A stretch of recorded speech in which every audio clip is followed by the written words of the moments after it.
So, good morning to all of you and welcome back. So, we're back on air, but the thing is that some people have a little bit of logging problems. मुझे लगता है Zoom पे अब इतने ज़्यादा meetings होने लगे हैं कि उनके है ना दिक्कतें आने लगे हैं. अच्छा, we were discussing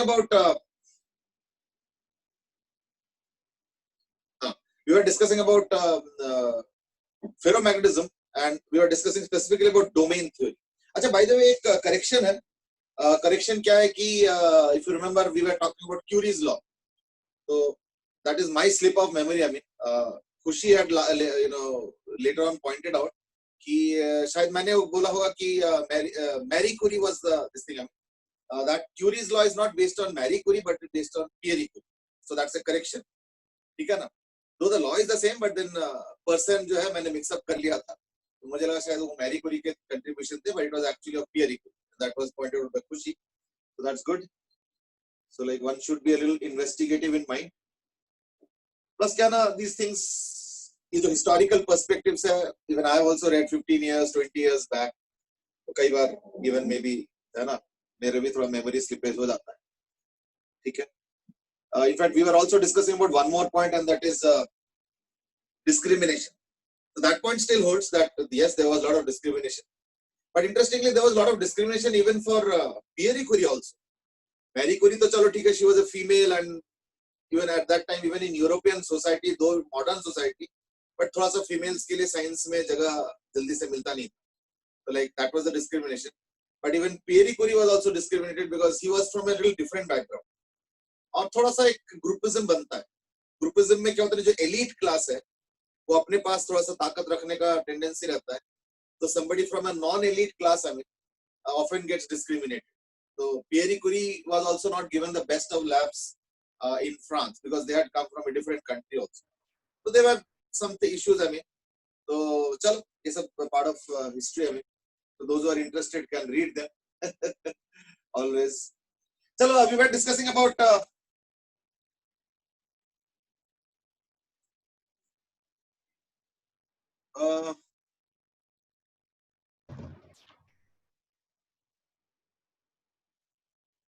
Akshita said that why don't the school shift to Microsoft Teams? Actually ना मैंने कई बार बोला है, शायद डिस्कस किया कि हमने ना गूगल मीट, माइक्रोसॉफ्ट टीम और जूम तीनों ट्राई किया और अल्टीमेटली जो सबसे कॉस्टली है वो जूम है. ठीक है ना. जूम का जो फ्री है वो तो 40 मिनट वाला, लेकिन देखा होगा कि आजकल 40 मिनट में नहीं रुकता है, यानी they have all become paid. So we have all bought the Zoom. I mean that's the most costly. लेकिन हमने ट्राई करके देखा कि तीनों में this is the one which is working the best. अब ये लास्ट एक वीक से थोड़ा सा प्रॉब्लम आ रहा है, तो चलो ठीक है, let's see how it shapes up. Rohan says की गुड ऑब्जर्वेशन कि सीपीटी के दिन चलो कम से कम फिजिक्स क्लास तो हुआ एट लास्ट. हाँ, वो मैंने भी देखा है कि इनफैक्ट ध्रुव ने भी पॉइंट आउट किया था कि सीपीटी के दिन सबसे पहले फिजिक्स क्लास को कट कर दिया जाता है, और वो तो शेड्यूल बनाने वाले के ऊपर है. ठीक है ना. चलो एनीवे लेट्स प्रोसीड. तो लाइक हम लोग बात कर रहे थे डोमेन के ऊपर, और domain means what, very small regions of magnetic field in certain directions. उसके हमने डिटेल डिस्कशन किया. अब इसका होता क्या जरा समझा जाए. तो मैंने एक ग्राफ बनाना शुरू किया था, उसके बाद हमने सीपीटी डिस्कस किया है. ठीक है ना. बाय द वे सीपीटी मेरा चेकिंग हो गया है, मैं एक काम करूंगा, मैं फाइल शेयर कर दूंगा. ठीक है ना. एंड दिव्यम के रोज का डेली ऑब्जर्वेशन हैज कम कि आपने बहुत दिन से हेयर कट नहीं कराया. वैसे मैं एक चीज बता दूं, मैंने हेयर कट कराया है. इनफैक्ट पहले तो देखा होगा कि ये पूरा यहाँ तक आने लगा था, तो उतना मैंने कट करा दिया है. So there could be a mystery question, जैसे आजकल आलिया भट्ट के क्वेश्चन आ गया था ना बीच में कि माय लवर हैज क्या cut my hair and all those things and has done it very beautifully. तो पहले तो नेट में वायरल हो गया कि भाई कौन है वो. ठीक है ना. फिर केसेस आने लगे, and then Karan Johar finally put a lead to the cases. I mean कि नहीं नहीं नहीं यही है वही है. So I think you are all aware, so like I don't have to point out. ठीक है ना. तो मैंने हेयर कट कराया है, बट कम कराया. ज्यादा रिस्क नहीं लिया. चलो कैरी ऑन. यानी अब हम जानना चाहते हैं बी इंड्यूस क्या होगा बेस्ड ऑन बी एक्सटर्नल. तो मैं एक काम करता हूं, मैं एक वेरिंग बी एक्सटर्नल देता हूँ, यानी यहाँ पे डोमेन्स बने हुए। अच्छा मैं डोमेन को थोड़ा बड़ा बड़ा बनाता हूँ क्योंकि नहीं तो दिखेगा नहीं ढंग से। चलो ये एक डोमेन है, ये एक डोमेन है, ये एक डोमेन है। तो मान लो ये डोमेन इस तरफ है, ये डोमेन इस तरफ है, मान लो ये डोमेन इस तरफ है ना, इस तरीके से। चलो ठीक है, तो ये आगे अलग अलग तरीके से है ना, एक इस तरफ, एक इस तरफ और एक इस तरफ एंड सो ऑन। ठीक है, तो इस तरीके से जो है डोमेन्स है एंड मैं बी एक्सटर्नल दे रहा हूं। तो जरा ध्यान से देखो क्या होगा ना, इस छोटे से पोर्शन को मैं एक मैग्नेट मान सकता हूं। तो लेट्स से ये साउथ और ये नॉर्थ, तो अभी तो ऐसा है, ये देखो मैग्नेटिक डाइपोल मोमेंट। अब मान लो मैंने क्या किया, इसको रख दिया in an external magnetic field, लेकिन इस बार थोड़ा एक्सटर्नल मैग्नेटिक फील्ड अलग टाइप का। तो ये बी एक्सटर्नल है ना, ऑसिलेटिंग है। ऑसिलेटिंग का मतलब क्या हुआ कि इस डायरेक्शन में 0 से स्टार्ट हुआ, 5, 10, 15, 20, 30, 40, 50, 60 करके मान लो बढ़ता जा रहा है, फिर 50, 40, 30, 20, 0 और फिर -10, -20 यानी ऑसिलेटिंग मैग्नेटिक फील्ड।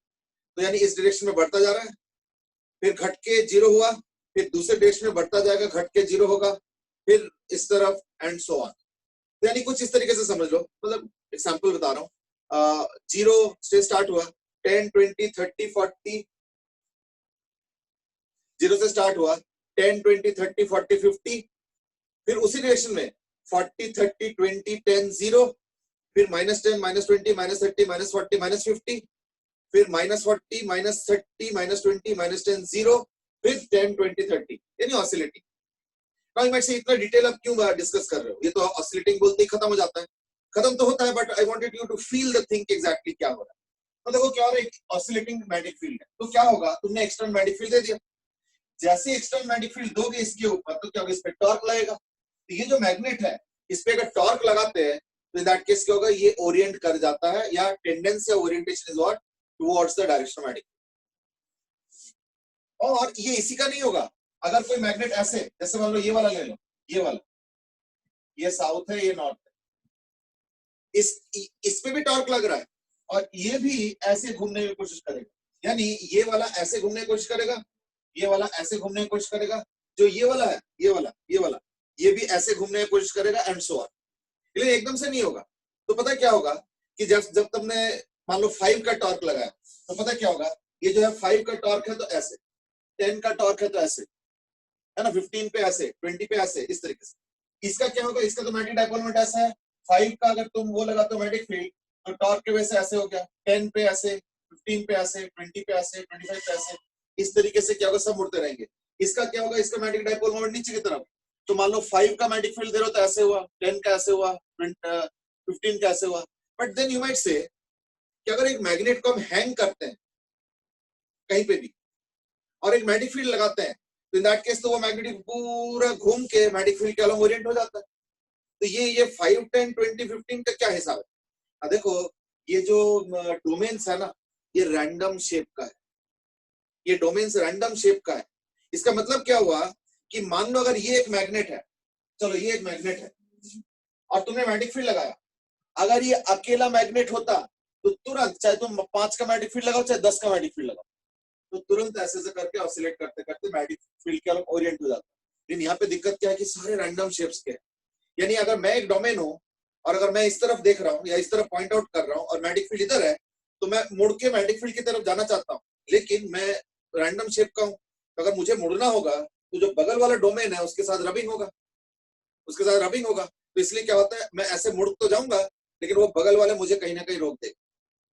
तो देयरफॉर 5 के मैग्नेटिक फील्ड में मैं थोड़ा सा मुड़ पाया कि बगल वाले अगल बगल वाले सारे आपस में लड़ रहे हैं, तो यानी वो रोक देगा। अब 10 का लगाओगे तो अब मेरे ऊपर और ज्यादा टॉर्क लग रहा है, तो आप थोड़ा सा और मुड़ जाऊंगा, लेकिन फिर डोमेन्स आपस में रोक देंगे एक दूसरे को, 15 पे, 20 पे, 25 पे, 30 पे एंड सो ऑन। यानी अगर मैं एक मैग्नेट हूं और अगर मेरा डाइपोल मोमेंट इस तरफ है, तो मैं धीरे धीरे मैग्नेटिक फील्ड के अराउंड ओरिएंट करता जाऊंगा as the external magnetic field grows. आ गया। तो यानी एकदम स्टार्टिंग में जब कोई एक्सटर्नल मैग्नेटिक फील्ड नहीं था तो सारे डोमेन्स क्रिस क्रॉस ऐसे ऐसे ऐसे ऐसे ऐसे करके नेट मैग्नेटिक फील्ड 0 था। लेकिन जब मैंने इंक्रीजिंग मैग्नेटिक फील्ड लगाना शुरू किया तो क्या हुआ, वो डोमेन्स मुड़ते गए मुड़ते गए मुड़ते गए मुड़ते गए, और उस चक्कर में क्या हो रहा है ना, अंदर का मैग्नेटिक फील्ड जो इंड्यूस्ड है वो बढ़ता जा रहा है। तो देयरफॉर क्या होगा, क्यों, क्योंकि धीरे धीरे मैग्नेट्स ओरिएंट होने लगे, तो क्या होगा, जब एक्सटर्नल मैग्नेटिक फील्ड बढ़ाओगे, as it increases the induced magnetic field due to this domains also increases, तो वो ऐसे हो जाता है। लेकिन suppose suppose 5, 10, 15, 20 external magnetic field बढ़ाते जा रहा हूं, सपोज 30 पे सारे डोमेन्स मुड़ के अलाइन हो, क्यों, क्योंकि जैसे जैसे मैग्नेटिक फील्ड बढ़ाओगे तो सारे डोमेन्स धीरे धीरे अलाइन होता जा रहा है, और ज्यादा अलाइन और ज्यादा अलाइन और ज्यादा अलाइन। तो लेटेस्ट से कोई एक पर्टिकुलर वैल्यू है, मतलब 30 का वैल्यू कुछ नहीं होता, ये तो एक एग्जांपल बता रहा हूं। सपोज 30 के वैल्यू के बाद, मतलब बढ़ते बढ़ते बढ़ते बढ़ते 30 के वैल्यू के बाद सपोज सारे डोमेन्स अलाइन हो गए, अब जो बी इंड्यूस्ड बनेगा वो क्या बनेगा, सारा डोमेन्स अब जो है बिल्कुल अलाइनमेंट में है, यही बी इंड्यूस्ड बनेगा। बी इंड्यूस्ड की बात कर, तो therefore there will be a saturation, क्यों, ये अब तो सारे अलाइन हो गया। तो अब अगर तुम 35 भी लगाओगे तो कोई बी इंड्यूस तो बढ़ नहीं सकता, क्यों, क्योंकि सारे मैग्नेट्स सब अलाइन हो चुका है, तो सबका एडिशन करके जो नेट बी बनेगा, बी इंड्यूस बनेगा, वही बनेगा। अब अगर तुम 40 भी लगा दोगे तो और कोई मैग्नेटिक डोमेन तो बचा ही नहीं अलाइन होने के लिए, सब अलाइन हो चुका है। तो देयरफॉर क्या होगा, एक स्टेज के बाद बी इंड्यूस्ड बढ़ना बंद हो जाएगा, इसको हम लोग कहते हैं सैचुरेशन। यानी तुम बी एक्सटर्नल बढ़ाओ लेकिन और डोमेन ही नहीं बचा, ये सैचुरेशन पे आते हैं। यानी जैसे जैसे मैग्नेटिक फील्ड एक्सटर्नल बढ़ाते जाओगे तो बी इंड्यूस बढ़ता जाएगा बढ़ता जाएगा बढ़ता जाएगा ऐसे।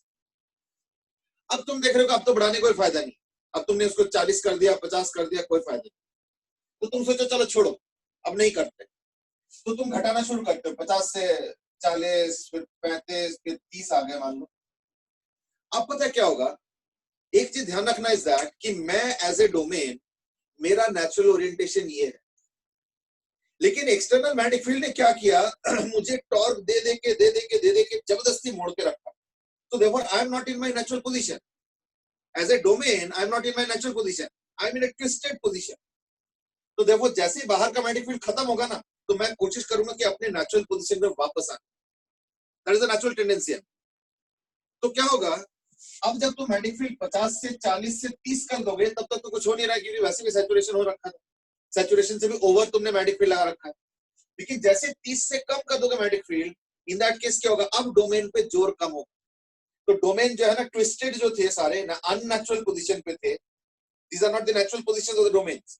तो क्या होगा, अब डोमेन्स वापस अपने जगह पे जाने की कोशिश करें वापस, तो क्या होगा जो इंड्यूस मैग्नेटिक फील्ड है वो घटना शुरू हो जाए, घटते घटते घटते घटते लो जी यहाँ पे। नाउ व्हाट इज दिस, पता है इसमें क्या हो रहा है कि सपोज अब तो मैग्नेटिक फील्ड को 50-30 तक तो सैचुरेशन हुआ, फिर 40-50 और बढ़ाए तो कुछ फायदा तो हो नहीं रहा है, फिर घटाना शुरू किया उसी डायरेक्शन में, लेकिन ध्यान रख घटाना शुरू किया 40-30, अब तुमने 25 किया, करते करते करते तुमने एक्सटर्नल मैग्नेटिक फील्ड को जीरो कर दिया।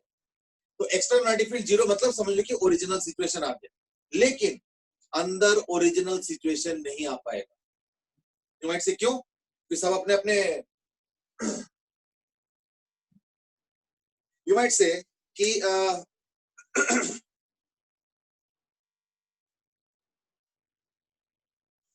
ओ ये तो क्वेश्चन भी आया है,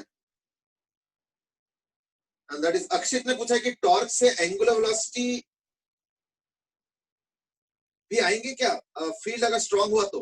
देखो मैंने ना फील्ड को धीरे धीरे बढ़ाया, मैंने एकदम से फील्ड को नहीं बढ़ाया, फील्ड को धीरे धीरे बढ़ाया, तो देखो वो एंगुलर वेलोसिटी मत देखो, बस इतना देखो कि ये डोमेन का एंगल था, अब जैसे जैसे एक्सटर्नल मैग्नेटिक फील्ड आता जा रहा है, टॉर्क के वजह से मैं धीरे धीरे मुड़ता जा रहा हूँ। सो इट्स इन ए कंस्ट्रेन्ड वे, क्यों, क्योंकि जब मैं मुड़ रहा हूँ तो मेरे पास जगह नहीं है, अगल बगल सारे डोमेन से एक दूसरे पे लड़ा हुआ है, फंसा हुआ है, लेकिन क्योंकि एक्सटर्नल मैग्नेटिक फील्ड दे रहा है टॉर्क, तो उस चक्कर में मैं उसको हल्का सा ओवरकम करके चला, लेकिन है ना वो जो ओवरकम हो पा रहा है वो तो टॉर्क डिपेंडेंट है, तो जैसे जैसे टॉर्क बढ़ाते जाओगे तो और मुड़ेगा और मुड़ेगा और मुड़ेगा और मुड़ेगा, इस तरीके से। That's the answer to your question. एक और क्वेश्चन है, that is B induced constant कैसे हुआ, फिर से बताना। अर्जुन has asked, देखो B induced is because of the domains, जब कोई एक्सटर्नल मैग्नेटिक फील्ड नहीं था तो डोमेन के एक के वजह से मैग्नेटिक फील्ड इधर, एक के वजह से इधर, एक के वजह से इधर, एक के वजह से इधर, एक के वजह से इधर, सारा स्टैटिस्टिकली रैंडम ओरिएंटेशन होने के कारण नेट मैग्नेटिक फील्ड जीरो हो रहा था। यानी मैग्नेट के सॉरी मैग्नेट नहीं, यानी सॉफ्ट आयरन के अंदर छोटे छोटे मैग्नेट्स है लेकिन ओवरऑल मैग्नेटिज्म नहीं है। और जैसे मैग्नेटिक फील्ड दिया तो वो धीरे धीरे मैग्नेटिज्म प्रोड्यूस क्यों हो रहा है? क्योंकि पहले तो क्रिस क्रॉस करके सब रैंडम जीरो था, अब रैंडम नहीं है, अब ज्यादा बायस है। किस तरफ ना, जिस तरफ एक्सटर्नल मैग्नेटिक फील्ड दिया उस तरफ ज्यादा डोमेन्स मुड़ गए, तो यानी उस तरफ एक मैग्नेटिक फील्ड प्रोड्यूस होगा which we are terming as B induced because of the domains है। तो डोमेन जितना अलाइन होता जाएगा तो B induced का वैल्यू बढ़ता जाएगा। लेकिन अगर मान लो सारे अलाइन हो गए, तो अगर सारे अलाइन हो गए तो यानी सिचुएशन ऐसे होगी कि मान लो ये डोमेन है, ये डोमेन है, ये डोमेन है, ये डोमेन, लेकिन सारे अलाइन है।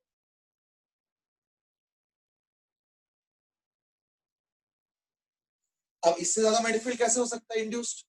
तुम एक्सटर्नल बढ़ा सकते हो, पर जो मैग्नेटिज्म अब ये डोमेन्स मिलके बनाएंगे, ये अब कैसे बढ़ेगा? अब तो टोटल मैग्नेटिज्म कैसे होगा ना, sum of all the domains, simple. तो अब तो और बढ़ नहीं सकता। अभी तक क्या हो रहा था, जब मैं मुड़ रहा था धीरे धीरे, तो मेरा एक कंपोनेंट ही सिर्फ अलोंग द एक्सटर्नल फील्ड था। अब क्या हो गया, मेरा पूरा component along the external field आ गया। इसके बाद अगर एक्सटर्नल फील्ड बढ़ा भी दोगे तो मैं तो अपना ओरिएंटेशन बदल नहीं रहा हूं, क्योंकि मैं तो परफेक्टली ओरिएंट हो चुका हूं। अब और मैग्नेटिक फील्ड इंड्यूस कहां से बढ़ेगा? क्योंकि मैग्नेटिक फील्ड टोटल इंड्यूस कितना होगा, it is the sum of all these magnetic effects. तो अब और नहीं बढ़ेगा, यानी अब सैचुरेशन हो चुका है, इंड्यूस नहीं बढ़ेगा। तो इंड्यूस्ड अब देखो फिक्स हो। फिर जब मैग्नेटिक फील्ड घटा रहा हो तो इस तरीके से किस तरह से, ये लेकिन ये पॉइंट पे पता है दिक्कत क्या आ रहा है कि तुम अब धीरे धीरे मैग्नेटिक फील्ड एक्सटर्नल घटा रहे हो, तो क्या हो गया ना, जैसे मैं जबरदस्ती सीधा हो गया था, अब धीरे धीरे धीरे धीरे धीरे धीरे मैं वापस अपनी जगह पे आऊंगा। लेकिन क्योंकि आपस में लड़ रहे हैं, है ना, सब आपस में लड़ रहे हैं, जब मुड़ रहा है ना, क्योंकि सारा स्फेरिकल तो है नहीं, रैंडम शेप का है, तो कोई यहाँ पे अटका हुआ है, कोई वहां पे अटका हुआ है, कोई फंसा हुआ है। तो जब मैग्नेटिक फील्ड जीरो किया उस समय सारे डोमेन्स अपने ओरिजिनल ओरिएंटेशन पे नहीं आ पाता, यानी एक नेट मैग्नेटिक फील्ड फिर भी रह जाता है। एंड दैट इज व्हाई, यानी रिटेन कर लेता है, इसलिए इस पॉइंट का नाम दिया जाता है आर।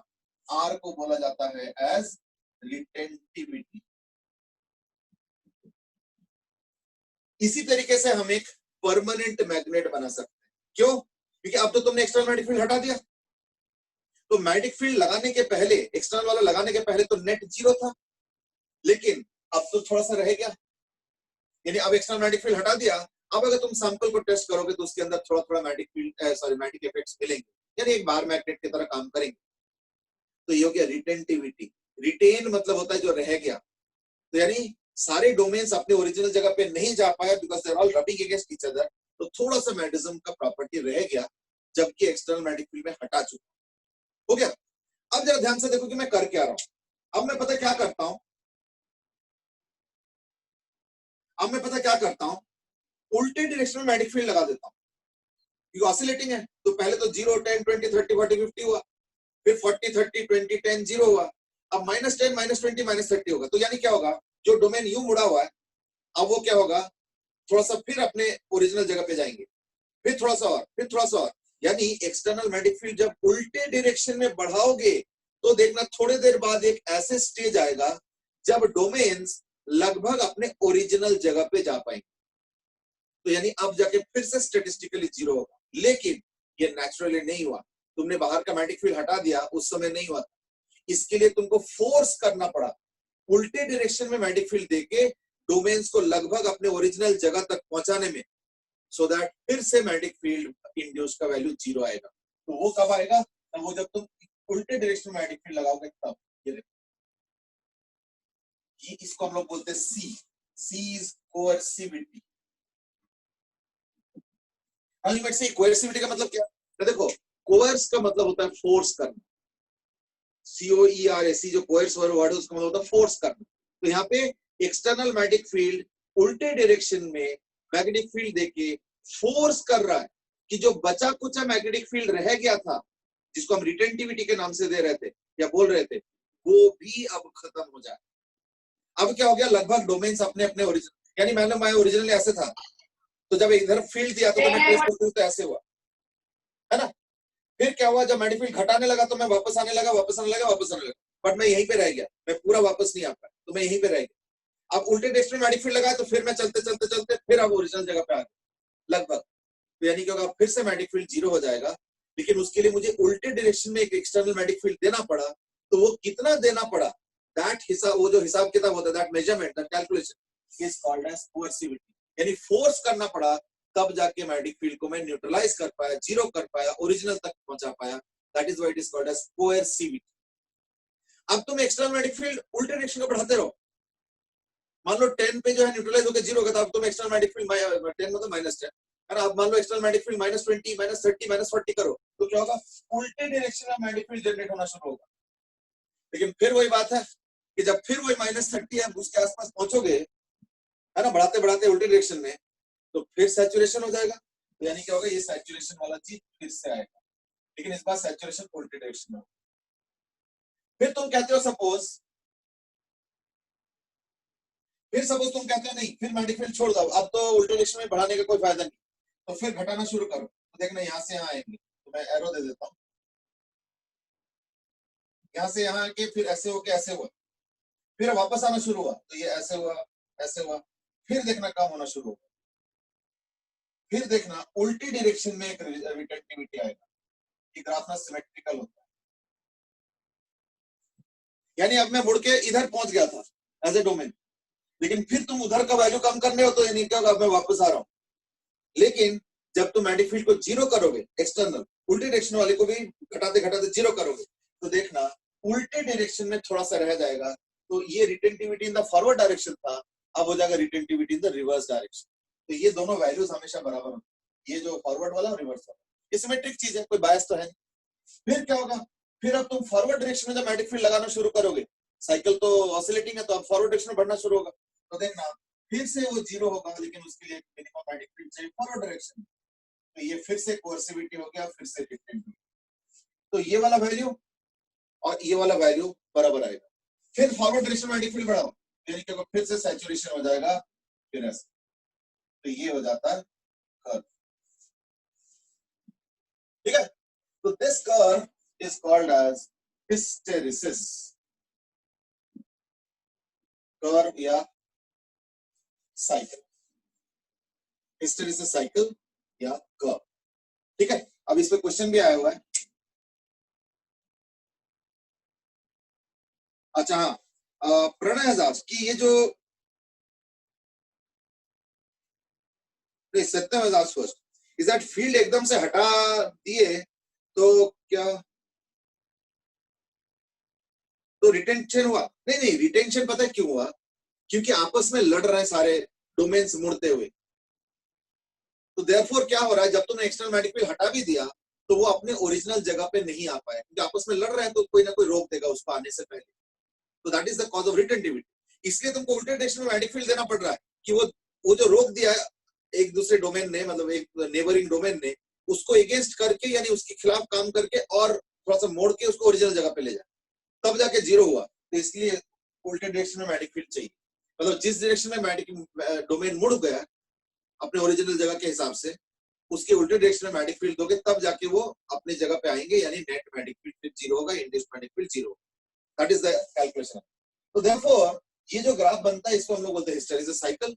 इसमें एक दो चीजें इंपॉर्टेंट है, और उसमें से एक तो क्वेश्चन ही आ गया जो मैं आंसर करने वाला था, बट चलो क्वेश्चन आ ही गया, मैं पढ़ के सुना देता हूं। दैट इज, प्रणय दास कि ये जो रिटेन हुआ, इसीलिए क्या परमानेंट मैग्नेट होता है? इस टाइप का ही कुछ पूछा, थोड़ा सेंटेंस लंबा है, मैंने शॉर्ट कर दिया। द आंसर इज बिल्कुल यस। ये जो मैं डोमेन था, धीरे धीरे मैग्नेटिक फील्ड बढ़ाया, तो मैं मुड़ के सामने आ गया, फिर मैग्नेटिक फील्ड घटाना शुरू कर दिया, तो मैं अपने जगह पे वापस आ रहा था, पर पूरा नहीं आ पाया। अब क्या हो गया, जो सब मिलजुल के नेट मैग्नेटिक फील्ड बना रहा है, this will be now the permanent magnetism. अब ये इस सैंपल के अंदर परमानेंट मैग्नेटिज्म के वो आ गया, प्रॉपर्टी आ गई, ठीक है। हाँ, परमानेंट मैग्नेटिज्म को खत्म किया जा सकता है, कैसे? जैसे उल्टी डायरेक्शन में मैग्नेटिक फील्ड लगा दो, है नहीं, उल्टी डायरेक्शन में मैग्नेटिक फील्ड लगा दो। अब देखो, इसमें एक दो क्वेश्चन आता है। नंबर वन इज दैट कि ये जो साइकिल है, इसका जो मोटापा है ना, that is something indicator, and that is what, the area inside hysteresis cycle is proportional to heat produced. Now you might say ये heat कहां से आ गया? देखो, मैंने पहले ही बोला कि डोमेन स्फेरिकली नहीं है, कि एक दूसरे के इंडिपेंडेंट घूमते रहेंगे, स्फेरिकल नहीं, सब आपस में लड़े हुए ऐसे कर। तो कोई भी डोमेन को अगर मुड़ना होगा ना इस तरीके से, इन दैट केस एक दूसरे के साथ लड़ाई करना पड़ रहा है, तो यानी रबिंग हो रहा है। इसलिए ये जो एक एक डोमेन यूं मुड़ रहा है, फिर ये जो एक एक डोमेन यूं मुड़ रहा है, फिर वापस मुड़ रहा है, और ये जो हो रहा है आपस में सारा रबिंग हो रहा है। इसलिए पूरे हिस्टैरिसीस साइकिल में क्या होता है, हमेशा रबिंग होता रहता है। और एक चीज और इंटरेस्टिंग बताऊं, ये सिर्फ रबिंग ही नहीं होता है, और रबिंग से सिर्फ हीट ही नहीं प्रोड्यूस होता है, साउंड भी होता है, साउंड भी होता है। इसलिए कई बार देखना इलेक्ट्रॉनिक डिवाइसेस से साउंड आता है, ठीक है ना, तो तुमको लगता होगा ये साउंड कहां से आ रहा है और क्यों आ रहा है। एक तो अगर उसमें फैन वैन है तब तो चलो आवाज आता है, बट कई डिवाइसेस में देखना फैन नहीं भी होता तो भी देखना हल्का सा आवाज आता है, हल्का सा। वो तो डिपेंड करता है कि डिवाइस में कितना करंट से और ऑसिलेटिंग है या नहीं, या उसके अंदर ये मैग्नेटिक डिवाइस है या नहीं। जहां मैग्नेटिक डिवाइस है और अगर ऑसिलेटिंग करंट है तो ध्यान से देखना उसमें आवाज भी आता है। इनफैक्ट देखा होगा कभी कभी कि जैसे ट्यूबलाइट्स वैसे तो नॉइजलेस है, लेकिन जैसे इन्वर्टर से आता है, इन्वर्टर से चलता है, तो देखना उसमें आवाज आने लगता है। क्यों? क्योंकि देखो ट्यूबलाइट्स को जब डिजाइन किया जाता है ना, तो उस समय ऐसे तरीके से डिजाइन किया जाता है कि नॉर्मल सप्लाई में उसके साउंड लगभग जीरो हो जाता है। बट देन ध्यान रखना, जीरो नहीं होता है, हमारे कान उतना स्ट्रांग नहीं है, पावरफुल नहीं कि हम उस साउंड को सुन पाए ट्यूबलाइट वाला।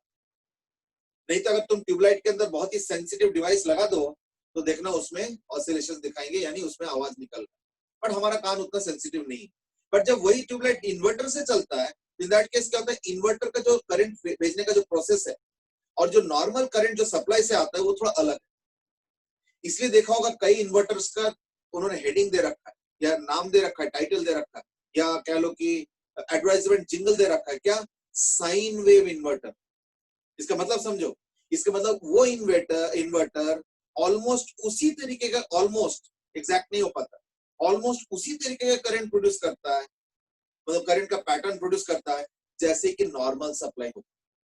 तो इसलिए उसका नाम हो जाता है साइन वेव इन्वर्टर, है ना। नॉर्मली ऐसे होता नहीं, नॉर्मली क्या होता है, थोड़ा डिस्टर्ब रहता है। इसलिए देखा होगा कि जैसे फैन चल रहा है, ट्यूबलाइट चल रहा है, तो एक सर्टेन आवाज का लेवल आता है, चलो ठीक है। जैसे ही वो इन्वर्टर में जाता है तो आवाज का लेवल बदल जाता है। क्यों? क्योंकि इन डिवाइसेस को डिजाइन किया गया है for that particular type of current end voltage जो कि हम लोगों को सप्लाई से मिलता है। लेकिन इन्वर्टर से उसका कार्बन कॉपी नहीं मिल पाता है, थोड़ा सा हटके उसका पैटर्न, एग्जैक्टली वो पैटर्न नहीं बन पाता जो मेन सप्लाई में। तो इसलिए क्या होता है, उसके आवाज का पैटर्न बदल जाता है, तो देखना एकदम से कटर करके आवाज आती है। तो these are some facets of it. I mean, that is entirely because of hysteresis. क्यों? क्योंकि डोमेन्स आपस में मुड़ रहे हैं ऐसे कर कर, और वो रबिंग हो रहा है। तो ऑब्वियसली दो चीजें जब घिस रहा है आपस में, रबिंग हो रहा है, तो दैट केस क्या होता है, उसमें आवाज भी आता है। तो sound is also produce and apart from the heat is also produce. तो वो हीट कितना प्रोड्यूस होगा, जितना ये वाइड होगा, यानी जितना वाइड होगा इसमें तो और ज्यादा खींच रहा है, यानी और ज्यादा हीट एंड साउंड भी हो सकता है। तो therefore area inside hysteresis cycle is proportional to heat produce. That's number 1।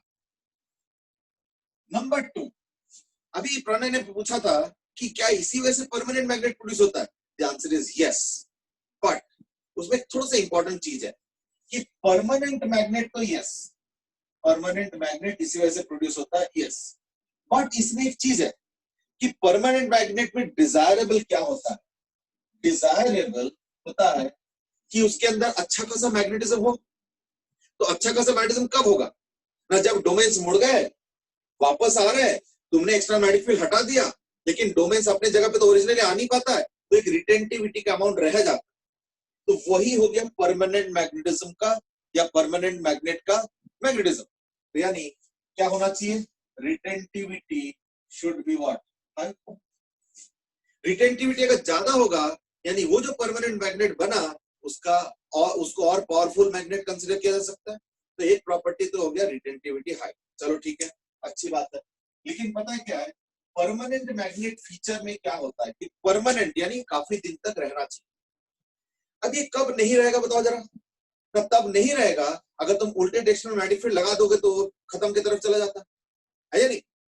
तो अगर मान लो थोड़ा सा उल्टे डायरेक्शन में मैग्नेटिक फील्ड लगाया, थोड़ा सा विजुलाइज करो, अगर थोड़ा सा उल्टे डायरेक्शन में मैग्नेटिक फील्ड लगाया और मान लो मैग्नेटिज्म खत्म हो जाता है, यानी I am hinting at low coercivity. तो ये कुछ इस तरीके से मान लो, जो भी है, मतलब फिगर तो सिमेट्रिकल नहीं हुआ, व्हाटएवर।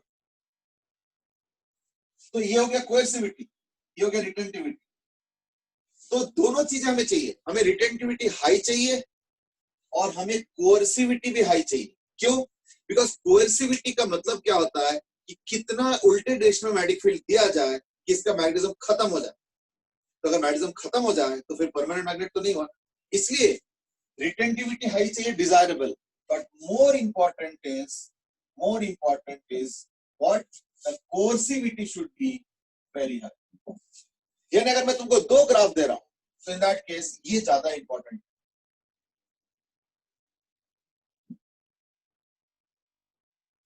देखो इसमें कोएर्सिविटी देखो हाई है, ये चीज व्हाटएवर, आई मीन तो हैंड ऑन ग्राफ है, ठीक है ना, इस तरीके से। तो इसके कोएर्सिविटी हाई चाहिए, तो coercivity should be very high. Coercivity very high का मतलब क्या हुआ कि अगर तुम उल्टे डायरेक्शन में काफी पावरफुल मैग्नेटिज्म देते हो तभी उसका मैग्नेटिज्म खत्म होता है। तो यानी मैग्नेटिज्म को बचाना आसान है, and that is what the feature of permanent magnetism. तो यानी ये ज्यादा इंपॉर्टेंट है और ये डिजायरेबल है, क्योंकि जितना ज्यादा रिटेंटिविटी होगा उतना ज्यादा powerful permanent magnet. See we are not talking about magnet, we are talking about permanent magnet. तो ये चीज है। एक चीज और भी है is that we would always desire a thinner graph. क्यों? ये थिनर ग्राफ में क्या होता है, एरिया कम होगा, हीट लॉस्ट पर साइकिल कम होगा। इसका मतलब क्या हुआ कि जो है इंस्ट्रूमेंट जितना उतना ज्यादा गर्म नहीं हो। So those are desirable features based on this particular discussion. अब मैं देखता हूँ इसमें क्वेश्चंस आया हुआ है। अक्षित दास की ये जब हम मैग्नेटिक फील्ड को हटाते हैं तो वापस क्यों आता है? क्योंकि देखो मैं अगर डोमेन हो तो मेरा ये नेचुरल पोजीशन, मैं अगर ये मोड़ रहा हूं ना, that is because of the influence of the field, but ये मेरे लिए नेचुरल नहीं है। ये मुझे लड़ाई करके मूव करना पड़ रहा है, और सिर्फ मैं ही नहीं, सारे सबके साथ लड़ाई। तो जैसे बाहर का खत्म करते हो तो क्या होता है, जो ट्विस्टेड पोजीशन है उससे अब मैं वापस आना चाहता हूँ। तो दैट्स अ नेचुरल थिंग है, क्योंकि डोमेन जो है ट्विस्ट कर दिया गया पर वो उसका नेचुरल पोजीशन नहीं है, तो इसलिए वो वापस आने का टेंडेंसी रहता है। जय हैज आस्क्ड कि क्या यही रीजन है कि स्पीकर में डिस्टॉर्शन होता है? देखो स्पीकर का डिस्टॉर्शन तो खैर और भी कॉम्प्लिकेटेड फेनोमेना है, but yes one of the reasons is this, one of the reasons is this. Akshit Das की इन्वर्टर का बस पोटेंशियल डिफरेंस प्रोवाइड करेगा तो उसमें करंट का क्या काम? नहीं, देखो इन्वर्टर एक्चुअली क्या करता है मैं बताता हूँ। इसमें दो चीजें होता है, एक होता है battery, battery potential difference provide करता है, इन्वर्टर नहीं। तो बैटरी पोटेंशियल डिफरेंस प्रोवाइड करता है, लेकिन बैटरी कैसे देता है, वो डीसी देता है, डीसी देता है ना। Battery can not give AC current हमें और एसी वोल्टेज। तो इन्वर्टर का काम होता है उस डीसी को, उस डीसी को इन्वर्टर का मतलब होता है उस डीसी को इन्वर्ट करना, मतलब होता है एसी में कन्वर्ट करना। लेकिन हम लोग जो घर में एसी सप्लाई देते हैं, हम लोग जो घर में एसी सप्लाई देते हैं, that is by using A proper coil. और कॉइल में जो वोल्टेज या जो करंट बनेगा that is a sine function. हमने इसका डेरिवेशन भी कर रखा है। अच्छा नहीं, हमने डेरिवेशन नहीं किया, डेरिवेशन अगले चैप्टर में करेंगे। तो जो कॉइल के बेसिस पे घूमता है ना, जो इन्वर्टर होता है, सॉरी जो पावर प्लांट्स होता है, उसमें कॉइल्स घूमते हैं, और कॉइल के जो वोल्टेज होता है मैग्नेटिक फील्ड के अंदर, कॉइल कॉइल घूमता है, और कॉइल का जो वोल्टेज होता है, ये हम लोग डेरिवेशन करेंगे इस चैप्टर में, आगे वाले चैप्टर में, वो होता है purely AC, purely sinusoidal voltage. लेकिन जो इन्वर्टर से आता है वो एग्जैक्टली साइनसॉइडल नहीं होता, वो थोड़ा अलग पैटर्न का होता है। लेकिन हाँ, इंक्रीजिंग डिक्रीजिंग वो भी होता है, लेकिन नॉट एग्जैक्टली साइन का कर्व। तो जितने भी इंस्ट्रूमेंट्स को डिजाइन किया गया फैक्ट्रीज में, ये थोड़ी कि फैक्ट्री में डिजाइन हुआ भेज दिया, बेच दिया, ऐसा नहीं होता। वो फिर उसको ट्रायल करते हैं, उसकी आवाज आता है बहुत ज्यादा, फिर आवाज को रिड्यूस करने के लिए क्या क्या चेंजेस वगैरह करना होता है एंड ऑल सर्किट्स में वो करते हैं पहले। यानी as less noise as possible, या as less more and more noiseless बना देते हैं। That is what they do in the factory before they start selling it. यानी डिजाइन फेज में उसको ऐसे करते हैं। लेकिन जब हम उसको इन्वर्टर से चलाएंगे तो करंट का पैटर्न एग्जैक्टली साइनसॉइडल नहीं हो पाता, वो थोड़ा अलग होता है, जिसकी वजह से क्या होता है, वो मिसमैच हो गया। यानी जिस तरीके से फैक्ट्री से डिजाइन करके साउंड को कम करा के, डिजाइन में तो सब चेंजेस कर करके देखते हैं साउंड कैसे कम करें, तो वो करके भेजते हैं, तो नॉर्मली साउंड नहीं आता है, इसलिए ट्यूबलाइट वगैरह में। लेकिन जैसे ही इन्वर्टर से करते हो तो वो करंट का पैटर्न मिसमैच हो जाता है, तो क्या होता है, साउंड आने लगता है। बट आता क्यों है? आता है मेनली बिकॉज ऑफ हिस्टेरिसिस। ठीक है ना। अच्छा और क्या है, प्रणय दास की अगर मैं प्रोसेस बार बार करता रहूंगा तो क्या रिटेंटिविटी ऐड ऑन हो जाएगी? This is a cycle. तो पहले यहां से यहां जाएंगे, फिर इधर से इधर, फिर इधर से इधर, तो ये साइकिल अब पूरा चलता रहेगा, है ना, ये पूरा साइकिल चलता रहेगा। तो रिटेंटिविटी उतना ही होगा, ऐसे नहीं कि एक स्टेज में कुछ हुआ फिर अगले स्टेज में, क्योंकि देखो रिटेंटिविटी हुआ फिर कोर्सिविटी हुआ, यानी खत्म हो गया सब। फिर उल्टे डायरेक्शन में फिर मैग्नेटिक फील्ड हुआ, फिर रिटेंटिविटी हुआ, फिर जब उल्टे सामने के डायरेक्शन में मैग्नेटिक फील्ड दोगे तो फिर जब खत्म हो गया। तो ऐसे नहीं कि पिछले साइकिल का कुछ कैरी ओवर है, कुछ नहीं कैरी ओवर, हर साइकिल नया साइकिल और हर बार नया रिटेंटिविटी आएगा ऑफ दैट पर्टिकुलर वैल्यू, और ये प्रोसेस चलता जाए, ठीक है ना। और कुछ है हो, उसके बाद Rohan Nijawar, so retentivity can be taken as measure of magnetic strength and coercivity can be taken as measure of time for retaining magnetic property. Coercivity वाला नहीं है, coercivity is a measure of how much strong magnetic field is required in the opposite direction. Time के साथ relate मत करो, क्योंकि time तो मेरे हाथ में है, मैं साइकिल को फास्ट भी कर सकता हूँ, मैं स्लो भी कर सकता हूँ, इसलिए समय का मेन मकसद नहीं है। मेन मकसद है कि कितना ऑपोजिट डायरेक्शन में मैग्नेटिक फील्ड देके मैं मैग्नेटिज्म को खत्म कर सकता हूँ, that is the measure of कोर्सिविटी। और ये परमानेंट मैग्नेट के लिए इंपॉर्टेंट है, क्यों? देखो परमानेंट मैग्नेट को अक्सर हम लोग क्या करेंगे, ऐसे टेबल पे रख देंगे।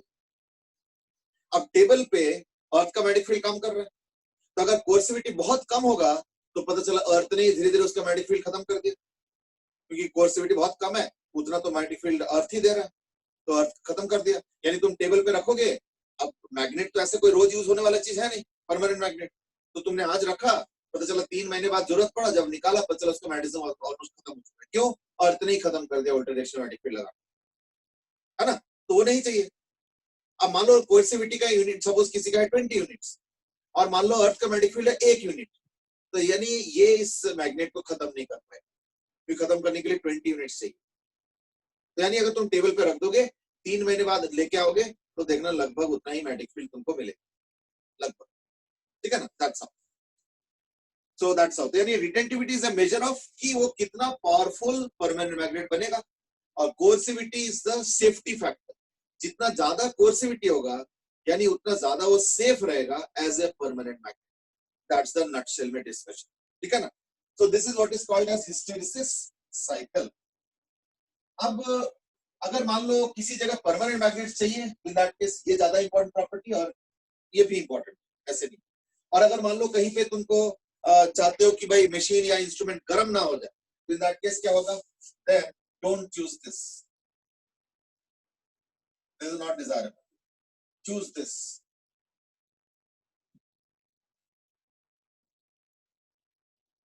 दिस इज ओके, क्यों? क्योंकि इसका हीट लॉस पर साइकिल बहुत कम होगा, है ना।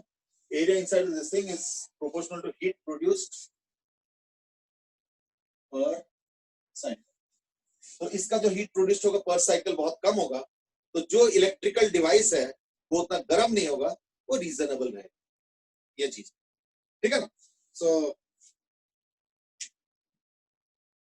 सत्यम has asked, why did you say Pranay that R can change? नहीं नहीं नहीं नहीं, R can change नहीं बोला मैंने, बोला R चेंज नहीं करेगा, हर साइकिल में फिर से वही आ रहा है, R बदलेगा नहीं, हर साइकिल में वही आ रहा है, फिर कोर्सिविटी, फिर उल्टे डायरेक्शन का रिटेंटिविटी, फिर उल्टे डायरेक्शन का कोर्सिविटी, फिर फॉरवर्ड डायरेक्शन का रिटेंटिविटी, फिर फॉरवर्ड मतलब उल्टे डायरेक्शन में कोर्सिविटी, ये पूरा प्रोसेस चलता रहेगा, हर साइकिल में वही R वापस आ रहा है। सी देखो प्रणय का क्वेश्चन समझो, प्रणय का क्वेश्चन ये था, I hope I am understanding correctly, कि मैं एक साइकिल करता हूँ, फिर मैं दूसरा साइकिल करता हूँ, फिर तीसरा साइकिल करता हूँ, चौथा साइकिल करता हूँ, तो क्या हर साइकिल में रिटेंटिविटी बढ़ता बढ़ता बढ़ता जाएगा, कि हर साइकिल के बाद पता चला मेरा मैग्नेट और पावरफुल होता जाएगा? Answer is no. हर साइकिल के बाद अगर तुम जीरो एक्सटर्नल मैग्नेटिक फील्ड पे छोड़ दोगे तो इतना इतना इतना ही रिटेंटिविटी रह जाएगा, 25 साइकिल बाद भी वही होगा, और 2 साइकिल बाद भी वही रिटेंटिविटी, यानी वो कितना पावरफुल मैग्नेट होगा, वो 1 साइकिल बाद भी वही होगा और 500 साइकिल बाद भी वही होगा, रिटेंटिविटी फिक्स रहता है, तो चेंज नहीं करता बेटे, उल्टा बोल रहे हो, फिक्स रहता है एक पर्टिकुलर मटेरियल। ऑब्वियसली मटेरियल बदल दोगे तो साइकिल बदल जाएगा, हो सकता है कोई दूसरा मटेरियल के लिए यहाँ से होगा तो वो रिटेंटिविटी बढ़ गया, किसी के लिए कम भी हो जाएगा, वो तो हर मटेरियल का अलग अलग मटेरियल प्रॉपर्टी है ना, आफ्टर ऑल वो तो डिपेंड करता है इनके ऊपर कैसे है ना। सर एक्सक्यूज मी, हाँ बेटा बोलो। मेरे को एक डाउट था, वो मैं लिख नहीं पा रहा था उसमें। जैसे कि अगर मैं ग्राफ में वो आपने बनाया था जो, उसमें थोड़ा सा पीछे आ गया मैं, मतलब थोड़ी सी मैंने नेगेटिव फील्ड दे दी, फिर मैंने उसे हटा दिया, फिर वो थोड़ा और वैसी क्या अंदर ही अंदर साइक्लिक, मतलब वो थोड़ा मतलब छोटा होते वाला पैटर्न सा बन के दोबारा जीरो पे आ सकता है अगर, मतलब मैं एक बारी में चाहिए देखो जितनी मैग्नेटिक फील्ड नहीं दे पा रहा हूँ। मैं समझ गया। देखो अगर तुम ऑसिलेटिंग मैग्नेटिक फील्ड के अलावा कुछ और पैटर्न पे करते हो, जैसे मान लो तुमने क्या किया, तुमने फॉरवर्ड किया, फिर ऑपोजिट में कोर्सिविटी किया और ऑपोजिट में और बढ़ा दिया, यानी सैचुरेशन तक पहुंचा दिया और एकदम से मैग्नेटिक फील्ड खत्म कर दी, है ना, एकदम से मैग्नेटिक फील्ड खत्म कर दिया, तो इन दैट केस क्या होगा, मैं ऑपोजिट डायरेक्शन में मुड़ गया था क्योंकि सैचुरेशन हो गया था और एकदम से मैग्नेटिक फील्ड खत्म कर दिया, तो क्या होगा, जो टॉर्क था जो कि मुझे होल्ड करके रखा था वो एकदम से खत्म हो गया, तो हो सकता है कि मैं वापस थोड़ा सा कम चला जाऊंगा, तो may be retentivity will be slightly lower.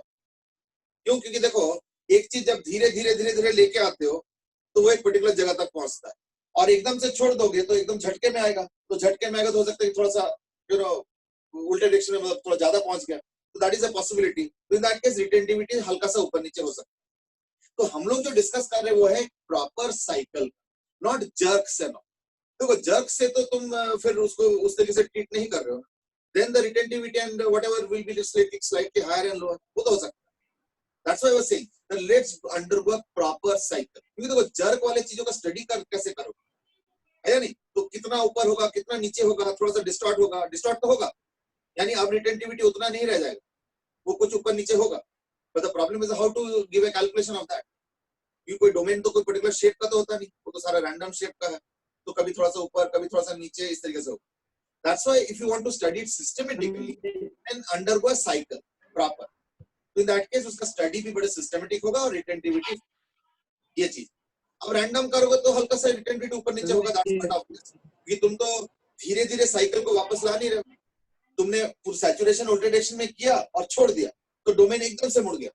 Otherwise क्या होता है कि साइकिल को अगर धीरे धीरे बढ़ाओ फिर धीरे धीरे घटाओ फिर धीरे धीरे फॉरवर्ड करो एंड बैकवर्ड करो, धीरे धीरे करते हो, इन दैट केस को डोमेन भी धीरे धीरे धीरे धीरे मूव करते करते अपने एक पर्टिकुलर सिचुएशन में आएगा, वो साइकिल के हिसाब से फिक्स्ड बनेगा। और अगर रैंडम कर दो कि सैचुरेशन किया और एकदम से मैग्नेटिक हटा दो, तो इन that case those quantities will not be a measurable quantity, फिर उससे हल्का सा ऊपर नीचे होगा, but that cannot be measured in मैं that. कुछ और कह रहा था सर, मैं कुछ और कह रहा था। हाँ बोलो। हाँ, मैं कह रहा था कि जैसे अगर कोहेसिविटी किसी की बहुत ज्यादा है और मैं उतनी नहीं दे सकता एक बारी में, तो सपोज मैं उसी ग्राफ के थ्रू उसी पैटर्न से मतलब बी कम करता करता ला रहा हूँ थोड़ी जगह, फिर अब मैं थक गया, मैंने हटा दिया बी, नॉर्मल तरीके से हटाया, जर्क देके नहीं हटाया, तो और ऐसी मैं बार बार उसी उतना ही बी पे ला ला के करता जा रहा हूँ, तो क्या वो यानी तुम बेसिकली क्या कर रहे हो, समझ गया मैं, तुम यहाँ तक ना जाके तुम यहाँ तक गए नहीं, तुम क्या कर रहे हो, इसको यहाँ से लेके यहाँ तक आए, है ना, और फिर यही से रिवर्सल शुरू कर दो, मतलब पूरा साइकिल नहीं कर रहे, again you are damaging the cycle, तो फिर क्या होगा, नहीं ये और तो आगे तो जाएगा नहीं, है ना, तो इन दैट केस क्या होगा, यहीं से मुड़ना शुरू होगा, तो फिर क्या होगा, ऐसे करते हो जाएगा, यानी अब तुम सैचुरेशन तक जा ही नहीं रहे हो, यानी क्या होगा, डिस्टॉर्शन स्टार्ट हो गया, तो जो कि ऐसे होना चाहिए था टाइम से, वो ऐसे यहीं से स्टार्ट हो जाएगा, फिर तो यानी रिटेंटिविटी कम रह जाएगा, कि तुम तो सैचुरेशन तक भी नहीं ले गए ना, यानी क्या होगा, रिटेंटिविटी कम रह जाएगा एंड सो ऑन। तो यानी basically you are you know changing the pattern, तो पैटर्न चेंज करो तो ऑब्वियसली इधर भी पैटर्न चेंज होगा, क्योंकि यहाँ तक तो जा ही नहीं सकता, तो यानी जो नॉर्मल रिटेंटिविटी होना चाहिए नेचुरल, वो तुम कर नहीं रहे हो, तो तुमने पहले ही उसको डिस्टॉर्ट कर दिया, तो डिस्टॉर्शन के इफेक्ट्स भी होंगे, तो रिटेंटिविटी इतना नहीं कर पाओगे, है ना, तो कम रह जाएगा फिर। अच्छा इन द और भी क्वेश्चन आया, प्रणय हैज आस्क्ड दैट कि अगर आपको हीट लॉस लेस चाहिए तो then the magnet will be useful as it will be have less C and R. अब सुनो सुनो, द थिंग इज दैट एक मटेरियल नहीं है, ऐसे हजारों मटेरियल्स है और हर एक के अपने अपने हिस्टेरिसिस साइकिल, किसी का साइकिल मोटा होता है किसी का पतला होता है, लेकिन अब देखो ये तो तुम्हारे ऊपर कि तुमको चाहिए क्या, मान लो मोटा पतला तो है लेकिन पता चला उसका कोहेसिविटी उतना इफेक्टिव नहीं है, जबकि मुझे कोहेसिविटी ज्यादा चाहिए, तो मैं मोटे पतले को बॉदर नहीं करूंगा फिर कि हीट होने दो, कोई बात नहीं, क्योंकि जब मैं मैग्नेट को यूज करूंगा तो उस समय हीट थोड़ी होगा उससे, हमें तो कोहेसिविटी से मतलब है। तो देखो कई जगह कोहेसिविटी इंपॉर्टेंट होता है, कई जगह रिटेंटिविटी ज्यादा इंपॉर्टेंट होता है ना, और कई जगह सैचुरेशन वैल्यू इंपॉर्टेंट होता है, कई जगह सैचुरेशन वैल्यू इंपॉर्टेंट होगा, now you might say saturation value क्यों? क्योंकि अगर तुम एक इलेक्ट्रोमैग्नेट की बात कर रहे हो, इलेक्ट्रोमैग्नेट है ना, जहां पे तुम करंट कॉइल में करंट पास करोगे और एक सॉफ्ट करंट का पीस रखते, तो वहां पे सैचुरेशन के हिसाब से मैग्नेटिक फील्ड बनेगा। तो इलेक्ट्रोमैग्नेट में सैचुरेशन का वैल्यू ज्यादा इंपॉर्टेंट है, वहां पे रिटेंटिविटी कोर्सिविटी से कोई लेना देना ही नहीं। तो देखो हर जगह देखो अलग अलग प्रॉपर्टीज इंपॉर्टेंट होता है। अगर मान लो तुम एक इलेक्ट्रिक डिवाइस रन कर रहे हो, तो वहां पे हो सकता है कि मोटा पतला मैटर करेगा। क्यों? अगर ज्यादा मोटा साइकिल होगा तो इतना ज्यादा गर्म हो जाएगा कि पता चला वो डिवाइस में दिक्कत ना आ जाए। तो हर यूज के ऊपर डिपेंड करता है कि किसी जगह कोर्सिविटी इंपॉर्टेंट है, किसी जगह रिटेंटिविटी इंपॉर्टेंट है, किसी जगह सैचुरेशन वैल्यू इंपॉर्टेंट है, किसी जगह मोटा है पतला है हिस्टेरिक साइकिल वो इंपॉर्टेंट है। तो अकॉर्डिंगली हजारों मटेरियल के ये सारे कर्व स्टैंडर्ड वैल्यूज अवेलेबल है नेट पे। नेट पे इन द सेंस कि मैनुअल्स पे, पहले मैनुअल्स हुआ करता था, अब तो सब नेट पे मिल जाता है। तो उसके हिसाब से अब तुम चूज करो कि चलो मुझे ये वाला पर्पस चाहिए और इस पर्पस के लिए ये 50 मटेरियल हमें यूजफुल दिख रहा है। अब तुम उन 50 को लेकर ट्रायल एंड एरर करो कि कौन सा तुमको बेस्ट सूट करता है ना। Just because the curve is to an extent suiting you doesn't mean that everyone will suit your purpose. तुम अपने डिवाइस पे लगा के चेक करोगे एंड देन फाइनलाइज कि मुझे कौन सा सूट कर रहा है। तो दोज आर द थिंग्स है, ठीक है ना। वो अलग बात है कि ये जो हम लोग डिस्कस कर रहे हैं बहुत ज्यादा इफेक्टिव नहीं है। क्यों? इसमें क्वेश्चन तो आते नहीं है क्वेश्चन तो आएंगे वही कि लाइक बॉल मैग्नेट और अर्थ मैग्नेटिज्म और कौन कौन से प्रॉपर्टीज में फेरोमैग्नेटिज्म है, कौन कौन से प्रॉपर्टीज में पैरामैग्नेटिज्म है, इस तरह यही मेनली इंपॉर्टेंट है। ये तो जस्ट यू नो सीबीएसई में आ सकता है ना, ये तो साइकिल है। अब अक्षित ने फिर अपना एक क्वेश्चन बनाया, दैट इज क्या ऐसे हो सकता है कि मैं फील्ड को थोड़ा सा ले गया, फिर जग से हटाया, फिर ले गया, फिर जग से हटाया। अब चलो छोड़ो these are not so relevant. अब जग से क्या होगा और नॉर्मल पॉलिश्ड साइकिल से क्या होगा वो मैंने ओवरऑल बता दिया। So therefore you can easily make your own question and answer your own question also instead of getting into that, ठीक है ना। तो मुझे लगा था जर्क वाला एक बार बता दो। हाँ बताओ, जर्क वाला एक बार फिर से बता दो। देखो जर्क में क्या होगा कि जैसे मान लो हम नॉर्मल साइकिल में क्या कर रहे हैं, ऐसे करके यूं फिर ऐसे। जर्क में क्या होगा, जर्क इन द सेंस कि एकदम से जब वो जीरो कर दे, है ना, तो इन दैट केस क्या होगा पता है, वो पता चला ऐसे ना आ पाया, मान लो उतना मुड़ नहीं पाया, उतना मुड़ नहीं पाया, या हो सकता है थोड़ा एक्स्ट्रा मुड़ गया, इन दैट केस क्या होगा ना, यूं हो गया ऐसे, तो एकदम से यहाँ पहुंच गया। In that case retentivity will not be exactly as per the cycle, ठीक है ना, it will not be as per the cycle, तो थोड़ा सा वैल्यू डिस्टॉर्ट हो जाएगा। लेकिन देखो जर्क में डिस्टॉर्शन क्या होगा ये क्वांटिफाई करना मुश्किल, कि मान लो पहले नॉर्मल साइकिल में अगर रिटेंटिविटी 20 है, अब 18 होगा, 17 होगा, 16 होगा, ये क्या हिसाब है? ऐसे कोई वो चीज नहीं है, ये कोई फॉर्मूला बेस्ड चीज नहीं है। इस साइकिल के ऊपर बहुत कुछ है लेकिन कोई फॉर्मूला नहीं, इस साइकिल पे बहुत कुछ है लेकिन कोई फॉर्मूला नहीं। तो देयरफॉर नॉर्मल साइकिल में करोगे तो ये पैटर्न बने, अब जर्क देके करोगे तो उस पैटर्न से थोड़ा हटेगा, पर 20% हटेगा, 10% हटेगा, इसका कोई कैलकुलेशन तो है ना। तो the only thing that I can do is that I come from state. अच्छा तुमने सैचुरेशन के बाद अगर जर्क दिया तो ऐसे, सैचुरेशन के पहले जर्क दिया तो उससे भी नीचे चला जाएगा, चलो यहाँ चला जाएगा। तो ये तो डिस्टॉर्शंस है। अब डिस्टॉर्शंस का कोई स्टडी कैसे करे है या नहीं? So what you are asking is not the system but the distortion. तो डिस्टॉर्शन का स्टडी कैसे करें सिस्टमैटिकली है या नहीं? So that's how it will happen. चलो anyway, that's the end of the discussion। अभी इस चैप्टर में देखो मोटा मोटा बता देता हूँ मैं, इस चैप्टर में जेई एडवांस में कुछ नहीं आएगा, बोर्ड्स में कुछ भी आ सकता है। ये जो लास्ट का आज का जो क्लास हुआ है अभी तक, ये ना मेंस में आएगा ना एडवांस में आएगा, ये आएगा बोर्ड्स में से। हाँ मेंस में एक चीज आ सकता है एंड दैट इज जैसे कौन सा मटेरियल है जिसका रिटेंटिविटी हायर है, जिसका कोहेसिविटी हायर है, तो उसके देखना एनसीईआरटी में कुछ कुछ एग्जांपल्स दे रखा है कि इसका ये हायर है, उसका वो हायर है, उसका ये लोअर है, इसका ससेप्टिबिलिटी हायर है, उसका परमेबिलिटी ज्यादा है, इसका नेगेटिव है, पॉजिटिव है। तो ऐसे देखना 8-10 एग्जांपल्स उन्होंने दे रखा, तो वो एग्जांपल्स याद कर लो तो वो मेंस में आ सकते हैं। एक आध बार क्वेश्चन आया कि out of this 4 this thing which one is shows ferromagnetic properties, तो 4 नाम दे दिया। अब क्वेश्चन तो 5 सेकंड का है, 4 नाम है, लो जी सी वाला आंसर, और नहीं तो फिर होगा ही नहीं, नहीं पता तो नहीं पता, कोई नाम से तुम क्रिएट थोड़ी कर लोगे कि भाई कौन सा फेरोमैग्नेटिक होना चाहिए, that's not possible. You have to remember that list. तो इसलिए इस चैप्टर से 3 क्वेश्चन का चांस है, एक अर्थ मैग्नेटिज्म के ऊपर वही सब डिक्लिनेशन डिप डिप वगैरह वैसा टाइप का, एक बार मैग्नेट के ऊपर वही सब axial, equatorial, torque, potential energy वगैरह, वही इलेक्ट्रिक डाइपोल जैसे 2 क्वेश्चन ये हो गए। और तीसरा हो गया लिस्ट ऑफ मटेरियल्स के अंदर ससेप्टेबिलिटी, परमेबिलिटी, है ना, वो सब चीजें, पॉजिटिव, नेगेटिव और एग्जांपल्स। इन 3 में से कोई सा भी एक क्वेश्चन मेंस में आ सकता है, ठीक है ना। और बोर्ड्स में तो आई थिंक इस चैप्टर के शायद वेटेज शायद 3 नंबर है शायद ऐसे कुछ, तो देयरफॉर कम वेटेज है, तो कुछ भी आ सकता है, यू कैन नॉट से, बोर्ड्स में तो कोई लिमिट नहीं है। चलो let's now begin the chapter which is next. लेकिन मैं एक चीज बताऊं, एक्चुअली अगर देखा जाए तो पूरे फिजिक्स के सिलेबस में जो चैप्टर हम लोगों के लिए मॉडर्न लाइफ के सबसे ज्यादा रिलेवेंट या सबसे ज्यादा जरूरत है, वो यही चैप्टर का फिजिक्स सबसे ज्यादा हम लोगों को जरूरत है। क्लाइमेट से क्यों नहीं, वो सब फ्रिक्शन विक्शन जो हमने पढ़ा था वो तो बड़ा इंटरेस्टिंग था, न्यूटन्स लॉ वगैरह। देखो इंटरेस्टिंग होना और वो सब चीजें अलग, लेकिन एक चीज बताओ, उसका यूज हम लोग कहाँ इतना करते हैं? अब न्यूटन्स लॉ में पुली वुली हमने इतना कुछ किया है ना, एक्सेलरेशन का रेशियो निकाला, रिलेशनशिप निकाला है ना, ट्वाइस थ्राइस, बट उसका यूज एक्चुअली तो कहाँ करते? लेकिन इस चैप्टर का हर चीज यूज हो लगभग।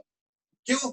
बिकॉज ईएमआई का फुल फॉर्म तो खैर थोड़ा कॉम्प्लिकेटेड है, हमने सही इलेक्ट्रोमैग्नेटिक इंडक्शन। अब ये चैप्टर एक्सप्लेन करता है कि हमारे ये जो घरों में सब कुछ इलेक्ट्रिकल डिवाइसेस चल रहा है करंट से, वो करंट हम प्रोड्यूस कैसे करते हैं, उसका जो साइंस है वो इस चैप्टर के अंदर करें। And that's why I said that this is the most relevant chapter out of your entire 2 years of physics. बाकी भी कई चैप्टर रिलेवेंट है, लेकिन हम लोगों के पर्सनली उतना रिलेवेंस नहीं रहता। एज आई सेड कि पुली वुली कौन करता है ना, रोटेशन में जो है एंगुलर मोमेंटम वगैरह, इसको हम लोग तो यूज करते नहीं है, हार्डली यूज करते हैं, है ना, तो दैट्स ऑल। लेकिन ये चैप्टर में हम लोग सब कुछ यूज करेंगे और अदर यूज करते भी, हमारे आसपास सब कुछ इसी वजह से चल रहा है। So that's the idea of electromagnetic induction. और कोई query है? चलो, I think that's the end of the query. So now let's start. Before I start this, I would like to say here something, and that is, देखो मेरे पास marker है, अब ये plastic का है, ये प्लास्टिक का है, लेकिन अगर ये मेटेलिक अगर होता तो मैं इसको एज ए सेल यूज कर सकता था। प्लास्टिक वाले को नहीं, मेटेलिक अगर होता एज ए सेल, यानी एक बैटरी की तरह यूज कर सकता। तो then you might see battery कैसे हो जाएगा, इसमें तो कुछ वो है ही नहीं, जो बैटरी में होता है ना केमिकल्स और वो सब, जिंक क्लोराइड और ये वो सब जो रिएक्शंस होता है, और इसमें कुछ भी नहीं है, तो ये कैसे करंट प्रोड्यूस कर देगा? The answer is that if I have a rod, metallic rod, and I move it with certain velocity in the presence of magnetic field with a condition.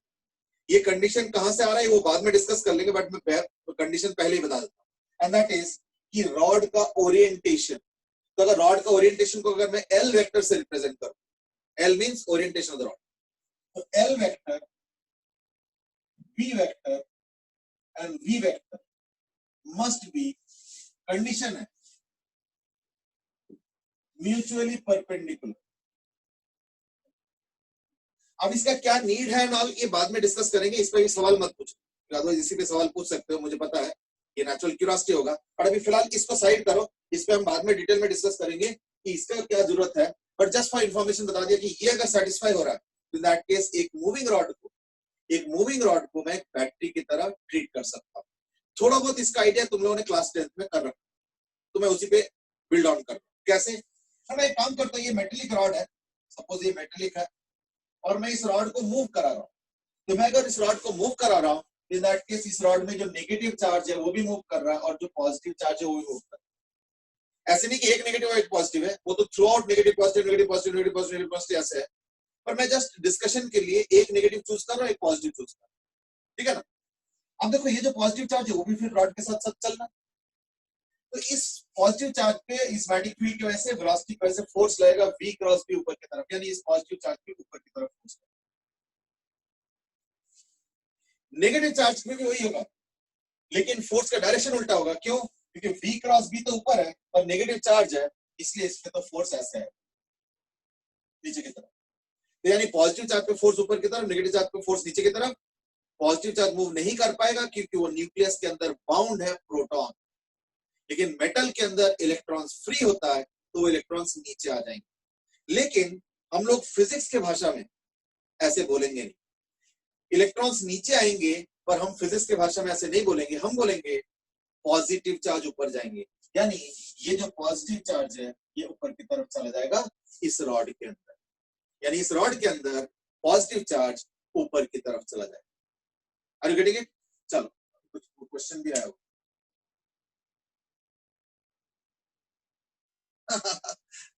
Pranay ने बोला कि हमारे सर ने बोला है कि ये chapter rotation of class 12th है, इज इट?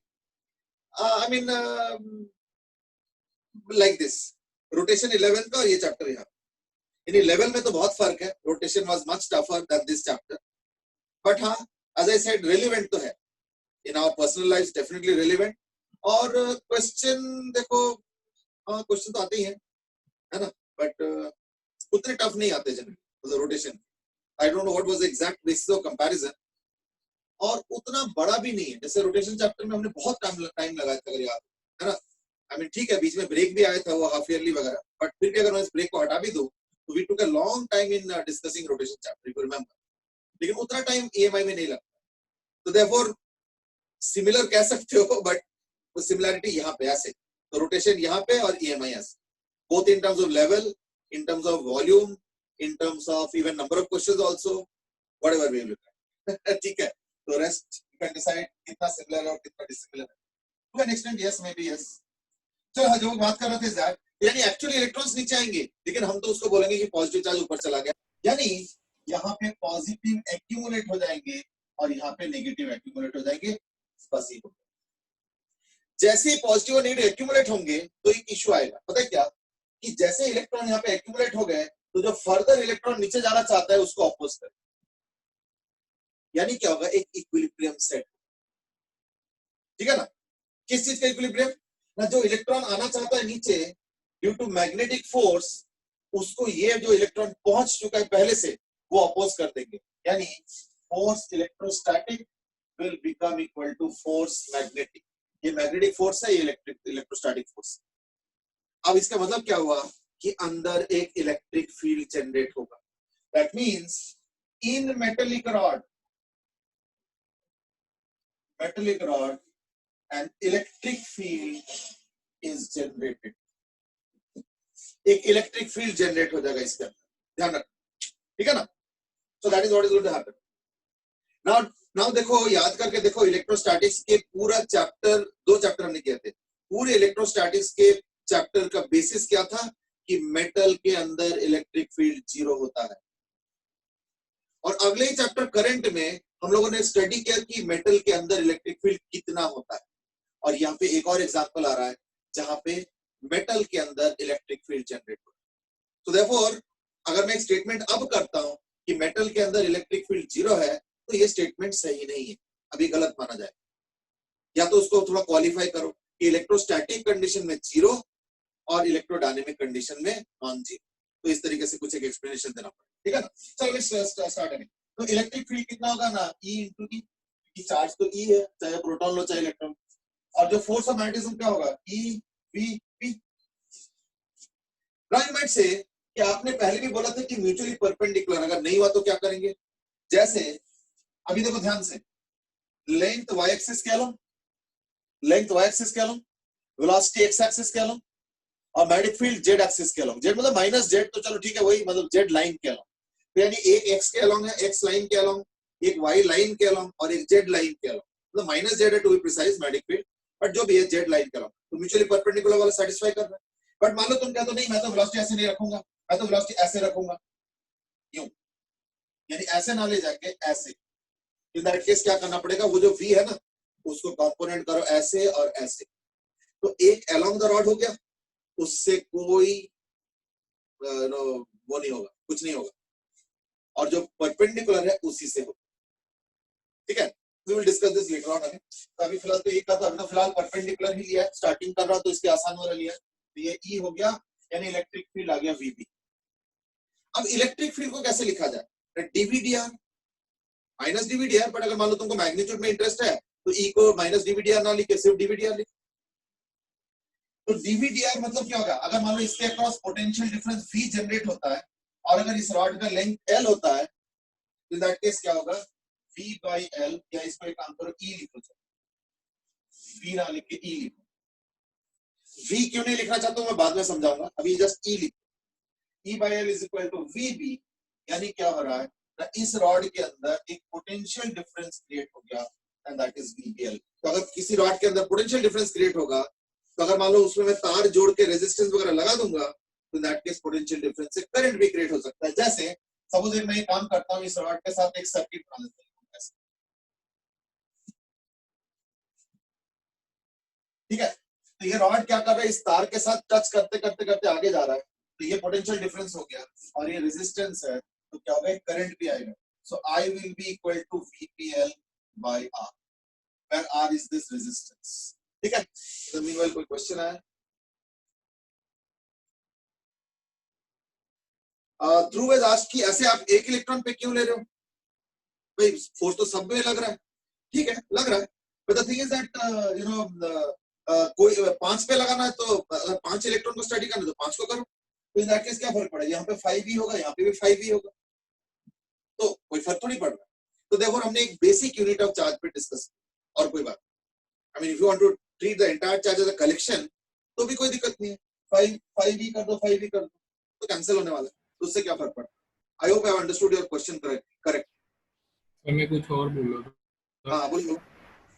जैसे नीचे तो काफी इलेक्ट्रॉन आ गए होंगे, तो बाद में अगर एक इलेक्ट्रॉन आया तो उस पे फोर्स इतना थोड़ी लगेगा, क्योंकि इलेक्ट्रिक फील्ड तो n टाइम्स ही हो जाएगी। नहीं कोई मतलब मैं तो इसको इस तरह से मान रहा हूँ कि इससे यूनिफॉर्म इलेक्ट्रिक फील्ड प्रोड्यूस होगी, क्योंकि सारे तरफ चारों तरफ बैलेंस्ड है। अल्टीमेट से यूनिफॉर्म कैसे मान के चल रहे हो, यूनिफॉर्म होना पड़ेगा, पता है क्यों, क्योंकि हर इलेक्ट्रॉन का वेलोसिटी सेम है, ठीक है ना, यानी हर इलेक्ट्रॉन सेम वेलोसिटी पे चल रहा है, वी, तो हर इलेक्ट्रॉन पे सेम मैग्नेटिक फील्ड आ रहा है, सेम मैग्नेटिक फोर्स भी आएगा, क्योंकि चार्ज सब सेम है, वेलोसिटी भी सबका सेम है, मैग्नेटिक फील्ड भी सबको सेम एक्ट कर रहा है, और डायरेक्शन सब कुछ, तो देखो हर इलेक्ट्रॉन पे सेम मैग्नेटिक फोर्स लग रहा है। तो अगर मान लो ये रॉड मान लो चल रहा है, और शुरू में तो चलो इलेक्ट्रॉन चला जाएगा, वो तो ठीक है, शुरू का तो मैं डिस्कस नहीं कर रहा हूँ, मैं डिस्कस कर रहा हूँ तब जब इलेक्ट्रॉन उस पे आ चुका है इक्विलिब्रियम पे, तो ये भी इलेक्ट्रॉन इक्विलिब्रियम पे, ये भी इक्विलिब्रियम पे, ये भी इक्विलिब्रियम पे, ये भी इक्विलिब्रियम पे, उस समय मैग्नेटिक फोर्स सबका सेम है, तो इक्विलिब्रियम पे तभी हो सकता है जब इलेक्ट्रिक फोर्स भी सेम हो, तो इलेक्ट्रिक फोर्स तो E into E है, तो देयरफॉर इस पूरे रॉड में एक यूनिफॉर्म इलेक्ट्रिक फील्ड होगा। इसलिए देखो मैंने dVdr नहीं लिखा, मैंने E by L लिख दिया। अगर नॉन यूनिफॉर्म होता तो मैं dVdr लिखता, फिर वो इंटीग्रेशन करके वगैरह वगैरह वो सब तो अलग चीज हो गया, पर उसका जरूरत नहीं। तो इस केस में क्या हो गया, E by L is equal to VB लिख दिया, तो E आ गया which is the potential difference across the rod, जिसको हम EMF भी कह सकते हैं, ठीक है ना। Is that okay now? या भी क्वेरी? ओके फाइन, चलो लेट्स प्रोसीड। तो यानी क्या हो गया ना, ये जो रॉड है इसका जो EMF है वो निकल गया, इससे करंट भी आ गया, करंट अगर आ गया तो इन दैट केस क्या होगा, पावर भी आ जाएगा, तो पावर कितना आएगा, I square R and so on, ठीक है। अब पता है क्या हुआ, कि देखो इस मेथड में एक डिसएडवांटेज है, वो जो म्यूचुअली परपेंडिकुलर मैं बाद में एम्फसाइज करूंगा अगले क्लास में, मे बी कल या उसके अगले क्लास में। अभी फिलहाल देखो इस मेथड में एक दिक्कत पता है क्या है, कि करंट तो तब तक जनरेट होगा ना जब वेलोसिटी है, क्योंकि EMF is proportional to velocity, यानी इस रॉड को तुम रोक नहीं सकते, इस रॉड को कंटिन्यूअसली ले जाना पड़ेगा, ऐसे ऐसे करके लेते जाना। अब चक्कर ये कि तुम कहां तक ले जाओगे, कोई लिमिट भी तो है ना, कितना बड़ा सर्किट बनाओगे बताओ जरा, कि वो तार पे लगा हुआ है और चलता जा रहा है। इसलिए इस मेथड में प्रैक्टिकल डिफिकल्टीज, उस प्रैक्टिकल डिफिकल्टी को ओवरकम करने के लिए हम लोग जनरली क्या करते हैं, एक रॉड लेते हैं और यहाँ पे एक तार लगाते हैं, ठीक है, और एक तार में अलग से यहां से ले जाता हूं ऐसे, और मैग्नेटिक फील्ड सपोज ऐसे, फाइन, और ये रॉड इस सेंटर के अबाउट घूम रहा है विद एंगुलर वेलोसिटी ओमेगा, यानी ये रॉड इस पॉइंट पे टच करते हुए जा रहा है, ऐसे करते जा रहा है, यानी क्या होगा, अब अगर तुम इसके पॉजिटिव चार्ज को एनालाइज करो तो वेलोसिटी कैसे होगी, है ना, V क्रॉस B, तो फोर्स ऊपर, यानी ये पॉजिटिव चार्ज इधर जाएगा, यानी क्या होगा, यहां से आएगा, यानी यहां से आएगा I, यहां से जाएगा I, तो यहां से I, यहां से I, यहां से I, ये डायरेक्शन आई होप क्लियर है। फिर से बताता हूँ, ये रॉड ऐसे घूम रहा है, यानी रॉड का कोई पॉजिटिव चार्ज अगर लेते हो तो रॉड ऐसे चल रहा है, यानी वेलोसिटी ऐसे हुआ, तो V क्रॉस B फोर्स होगा, यानी कि अगर पॉजिटिव चार्ज ऊपर चला गया तो ये पॉजिटिव चार्ज ऐसे करते करते ऊपर चला गया। अब पता है क्या होगा, ये करंट यहाँ पे डिस्ट्रीब्यूट होगा, इधर से इधर जाएगा कुछ और इधर से इधर जाएगा कुछ, तो फिर ऐसे करके इस सर्किट का फायदा पता क्या है। अच्छा यहाँ ध्यान रखना, ये कोई टच नहीं हो रहा है, तभी मैंने इसको बाउंस करा के दिखाया। वो अलग बात है कि मॉडर्न कन्वेंशन में ये भी टच नहीं करता, मॉडर्न कन्वेंशन में ये भी टच नहीं करता, बट कंफ्यूजन क्रिएट ना हो, टच तब होता है जब मैं यहाँ पे ऐसे लगा तो यानी वो टच कर रहा है, अदरवाइज मॉडर्न कन्वेंशन के हिसाब से ये भी टच नहीं करता। But just to avoid confusion मैंने पुराना कन्वेंशन के हिसाब से लिखा, पुराने कन्वेंशन के हिसाब से ये टच नहीं करता। तो एनीवे वो तो कन्वेंशन के ऊपर है। तो यानी क्या हो रहा है, इस बार फायदा क्या होगा ना, इस बार कुछ नहीं करना, उसको वहीं पे घुमाते रहो, तो यानी एक कॉम्पैक्ट डिजाइन आ गया और कंटिन्यूअस वोल्टेज क्रिएट। अब एक इशू है, इशू क्या है कि जो मैंने वोल्टेज निकाला था वो है VBL, यहाँ पे तो हर पॉइंट का अलग वेलोसिटी होगा, यहाँ का ऐसे वेलोसिटी होगा, यहाँ का ऐसे वेलोसिटी होगा, यहाँ का ऐसे वेलोसिटी होगा, यहाँ का ऐसे वेलोसिटी होगा। तो यानी अगर मैं इस रॉड को छोटे छोटे छोटे छोटे छोटे छोटे टुकड़े में डिवाइड कर दूं, इन दैट केस हर सेक्शन छोटे छोटे छोटे छोटे छोटे बैटरी की तरह काम करेगा और ये सारे सीरीज में होंगे, तो यानी टोटल ईएमएफ क्या आ जाएगा। तो इस बार जो टोटल ईएमएफ आएगा वो आएगा VBL। V बोलते क्या है, अगर R डिस्टेंस दूर एक छोटा सा सेक्शन लेता हूं मैं, छोटा सा सेक्शन, इन दैट केस क्या होगा, V मतलब ओमेगा, वेलोसिटी V आ गया B, और L बोलते क्या है ना, छोटा सा सेक्शन DR, तो ये DR हो गया, कहां से कहां तक, 0 से लेके मान लो कुछ L लेंथ ले लो, चलो तो 0 से L, तो क्या होगा R²/2, यानी हो गया हाफ B ओमेगा L², यानी EMF due to a rotating rod आ गया हाफ B ओमेगा L², और अगर एक स्ट्रेट लाइन में मूव करता हुआ रॉड है तो इन दैट केस हो गया BVL। That's the calculation. पर स्ट्रेट वाले में नुकसान क्या है, यानी डिफिकल्टी क्या है, कैसे चलता जाएगा तो कितना लंबा सिस्टम रखोगे कि वो तार के कांटेक्ट में रहे, क्योंकि तार के बाहर चला गया फिर तो बेकार हो गया, फिर करंट कहां से चलेगा, सर्किट ही खत्म हो गया। लेकिन इसमें फायदा क्या है कि यहाँ पे कॉम्पैक्ट जगह पे तुम बस इसको घुमाते रहो किसी तरीके से, तो क्या होगा, कंटिन्यूअसली ईएमएफ जनरेट होता रहेगा और कंटिन्यूअसली करंट भी प्रोड्यूस होता रहेगा, and so on. So that is the some kind of, you can say, introduction to this particular chapter। वो अलग बात है कि ये जो मैंने मेथोडोलॉजी बताया ये बहुत अच्छा मेथोडोलॉजी नहीं है, और ये चीज इंटरेस्टिंगली शुरू में साइंटिस्टों को भी नहीं पता था, शुरू में साइंटिस्ट भी ऐसे ही कर रहे थे, हिस्टोरिकली अगर देखोगे तो शुरू में साइंटिस्ट भी ऐसे कर रहे थे, लेकिन बाद में उनको पता चला कि इसमें फ्लॉ है। अभी तक तो वो फ्लॉ डिटेक्ट नहीं हुआ है, ना ही हमने जो डिस्कस किया उसमें पता चला होगा, बट बाद में साइंटिस्टों को पता चला कि इस मेथड में फ्लॉ है, फिर फ्लॉ को करेक्शन किया जैसे साइंटिस्ट करते हैं, and after that it was refined. ठीक है ना, तो चलो ठीक है, तो फिलहाल यहीं पे आज करते हैं, इस चीज को जो है एक बार हल्का सा दोबारा रिवाइज कर लेंगे कल, and then we will move forward. ठीक है ना। अच्छा, इन द मीनवाइल मैं जो है आज वो शेयर कर रहा हूँ मार्क्स वाला, तो किसी को अगर कोई उसमें करेक्शन डाउट वाउट कुछ है तो इन दैट केस एक बार जो है ना मुझे पर्सनली मैसेज कर, ग्रुप में करने की जरूरत नहीं, वो फालतू के मैसेजेस बहुत सारे हो जाते हैं, फिर मुझे ढूंढना पड़ता है, तो पर्सनली कर देना, सो दैट मैं एक एक को जो है अलग अलग से मैं देख लूंगा उसका कुछ करेक्शन तो नहीं। ठीक है ना। I am going to send this thing in the list in the group very soon, and please check it once. ठीक है, और फिर मुझे पर्सनली मैसेज कर। फाइन, चलो आज के लिए इतना ही। फिर अभी कुछ क्वेश्चंस भी आया है, तो चलो कोई नहीं, अब वो कल कर। ठीक है ना, कुछ क्वेश्चन मैं देख रहा हूँ 2-3 आया हुआ है, डिस्कस करने जाएंगे तो थोड़ा सा, है ना। अब जैसे ई कैसे यूनिफॉर्म हुआ, ऐसे क्वेश्चन था, तो वो तो आंसर मैंने पहले कर दिया था, बट ऐसे और भी क्वेश्चंस हैं, विल टेक अप टुमारो। ठीक है, चलो आज के लिए इतना ही। Thank you sir. ओके बेटे, thank you and bye bye. Thank you, sir. Okay बेटे, थैंक यू।